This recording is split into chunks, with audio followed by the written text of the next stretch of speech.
இவரைத்தான் விஜய் நம்பிக்கிட்டு இருக்காரு. இவரைத்தான் ஆதவ் ராகுல் காந்தின்னு சொல்லி விஜய் கிட்ட உருட்டிட்டு இருக்காரு. விஜய் எப்படிப்பட்ட முட்டாள்களின் நடுவே சிக்கி கொண்டிருக்கிறார் என்பதை விஜய் அவர்கள் புரிந்து கொள்ள வேண்டும். பிரவீன் சக்கரவர்த்தி நான் கூட்டணி முடிக்கிறேன்னு பிரவீன் சக்கரவர்த்தி சொல்றாரு. ஆனா பிரவீன் சக்கரவர்த்தி சொல்றது ராகுல் கேட்பாரான்றது ஒண்ணு இருக்குல்ல. நம்பகத்தன்மை என்ன இழந்திருப்பார்ல சார். முடிஞ்சு போச்சுமா. அதனாலதான் காங்கிரஸ் ஒரு சத்திரம் போல. நீங்க என்ன வேணாலும் பேசிட்டு உள்ள இருக்கலாம். இல்லைன்னா ரவுடி பையில தூக்கி காங்கிரஸ் கமிட்டி தலைவரெல்லாம் போடுவாங்களா? அப்படிப்பட்ட கட்சி அது சார். திமுகவும் காங்கிரஸும் கூட்டணி சார். திரு பிடிஆருக்கு இந்த பிரவீன் சக்கரவர்த்தி இப்படி செய்ய வேண்டிய தேவை என்ன இருக்கு சார்? அது நான் கேட்ட போது ஹீஸ் a கிராக் பாட்டு.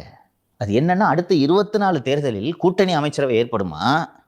அந்த கூட்டணி அமைச்சரவையில் திரு தியாகராஜனோட நான் இதே கேள்வி நான் அவங்ககிட்ட கேட்டேன். சார் அந்த அளவுக்கு உங்களுக்கு என்ன சார் சம்பந்தம்? இது ஏன் சார் பண்ணணும்?